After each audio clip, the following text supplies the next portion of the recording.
In the year 1843, a man was born who, during his lifetime, was to have a profound effect on millions of people. His name was Russell Herman Conwell. He became a lawyer, then a newspaper editor, and finally a clergyman. Well, one day a group of boys came to Dr. Conwell at his church and asked him if he would be willing to instruct them in college courses.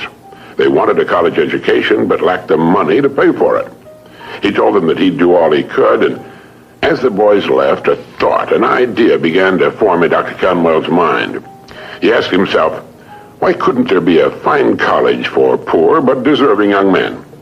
Well, here was a great idea, and he went to work on it at once. Almost single-handedly, Dr. Conwell raised $7 million with which he founded one of the world's leading universities. And he raised the money by giving more than 6,000 lectures all over the country, and in each one of them, he told the story called Acres of Diamonds. The story was the account of an African farmer who heard tales about other settlers who had made millions by discovering diamond mines. And these tales so excited the farmer that he could hardly wait to sell his farm and search for diamonds himself. So he sold his farm and spent the rest of his life wandering the vast African continent, searching unsuccessfully for the gleaming gems which brought such high prices on the markets of the world.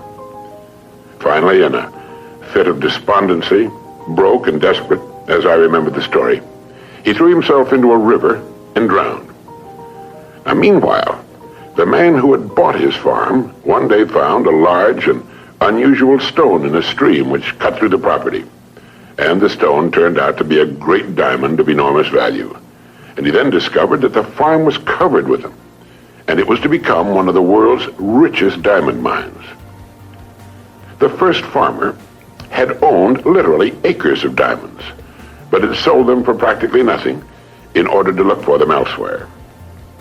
If he'd only taken the time to study and prepare himself, to learn what diamonds looked like in their rough state, and had first thoroughly explored the land he owned, he would have found the millions he sought right on his own property.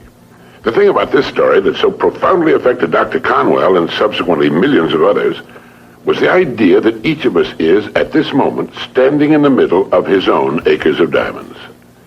If we will only have the wisdom and patience to intelligently and effectively explore the work in which we're now engaged, we'll usually find that it contains the riches we seek, whether they be financial or intangible or both.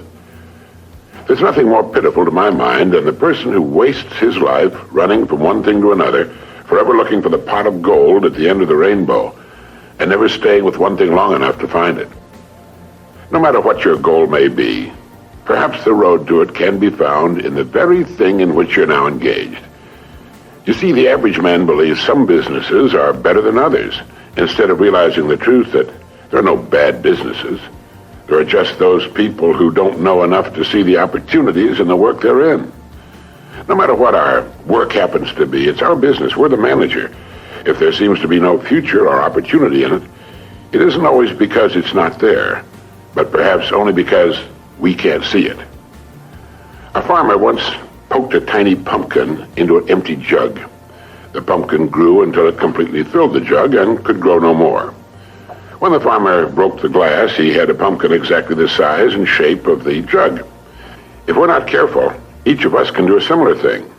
We can mistakenly poke ourselves into jugs that limit our growth. But it is we who do the poking, not the job, not the company, nor the territory, nor the economy, nor the times. We do it. People who become outstanding at their work are those who see their work as an opportunity for growth and development, and who prepare themselves for the opportunities which surround them every day. Preparation is the key. This means becoming so good, so competent at what we're now doing, we will actually force the opportunities we seek to come our way. It takes imagination, creative imagination, to know that diamonds don't look like diamonds in their rough state, nor does a pile of iron ore look like iron or steel. Great opportunities lurk constantly in every aspect of the work in which we now find ourselves. In order to begin prospecting your acres of diamonds, start to develop a faculty called intelligent objectivity, the ability to stand off and look at your job as a stranger might, a stranger who considers your pasture greener than his own. To do this, start at the beginning. Within the framework of what industry or profession does your job fall? Do you know all you can know about your industry? How did it begin? Why did it begin? Who started it and when? What's your industry's annual dollar volume? How fast has it grown during the past 20 years? What's its projected growth during the next 10 years? In short, start now to become a student of your industry. You'll be amazed at the results. In 5 years or less, you can become a national expert in your field. And it's the experts who write their own tickets in life. Surveys indicate that the great majority of people seem to look at their jobs as being as far as they can go, as the end of the line. They need to realize how really desperately an expanding and dynamic industry needs and seeks the uncommon person who is prepared to share in its growth, how richly it will reward this person of vision and action. On the other hand, those who are not preparing and growing are not just standing still. In relation to their industry, they're going backwards. So ask yourself, do I know as much about my job and my industry as a good doctor or lawyer knows about his job, his profession? You should, you know. This is the attitude of the person who wants to become a professional at what he does for a living. It's far more fun, many times more rewarding and interesting, and the real pro can ride out occasional storms in the economic seas in a safe boat built of research and preparation. In order to become a professional in a world of amateurs, we need to study 3 important subjects. 1, our company and the industry in which it operates. 2, our job and perhaps the next step upward in our career. And 3, we need to study people, since successfully serving and getting along with people will determine our success or failure. These are 3 subjects on which you can gradually build a fine home library. Your bookstore clerk will help you find the right books if you will tell him what you want to know. Frequently, all you need in order to make an enormous improvement is simply a reminder of things you've known but have forgotten. Perhaps this study and research in your job, your industry, and ways of increasing your service to others sounds like a big job. Well, it is. But it's fascinating, and in the long run, it pays tremendous dividends, builds complete security, and it can be accomplished in an hour a day devoted to reading and making permanent notes. Think of ways and means by which you can increase your contribution to your company, your industry, and those whom you serve. You'll begin to notice a wonderful change in your world, for as ye sow, so shall ye reap. This applies just as much to the family as it does to the breadwinner.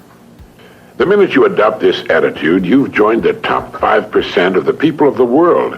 You've virtually removed all competition. You're creating rather than competing. You're affecting life rather than just being affected by it. You're becoming a creator and a giver to life instead of just a receiver. By taking this attitude toward your work, your company, and industry, you're automatically taking care of 2 vital parts of successful living. First, you'll find yourself becoming more interested and enthusiastic about your work and its future, and both interest and enthusiasm are contagious. And second, you're building financial security which will last a lifetime. So keep this thought in mind as often as you can on and off the job. Somewhere in your present work, there lurks an opportunity which will bring you everything you could possibly want for yourself and your family. It will not be labeled opportunity. It will be hidden in common, everyday garments, just as was the hairpin with which a man fashioned the first paperclip, or the dirty drinking glass which triggered the paper cup industry. Now, in closing, here are 12 points to remember. 1, if we'll develop the wisdom and patience to intelligently and effectively explore the work in which we're now engaged, we will very likely find it contains the riches, tangible and intangible, we seek. 2, before we go running off into what we think are greener pastures, let's realize our own pasture is probably unlimited. 3, there are no bad jobs. It's the way in which we go about our work that makes it good or bad. 4, let's not poke ourselves into jugs beyond which we cannot grow. Let's avoid self-limitation. 5, only preparation can ensure our taking advantage of the opportunities which will present themselves in the future, opportunities which are around us now. Let's begin to prepare now. 6, put your imagination to work on the many ways and means of improving what you're now doing. 7, learn all you can about your job, your company, and your industry. 8, since there's no limit to the growth of your industry, it must follow there's similarly no limit to your growth potential within that industry. 9, our dynamic and growing economy needs and will well reward the uncommon person who prepares for a place in its growth. 10. Begin to build your library of reference material pertaining to your company, industry, job, and on how to better serve and get along with people. 11. Set aside an hour a day for this study and research. 12. Remember the story of the acres of diamonds.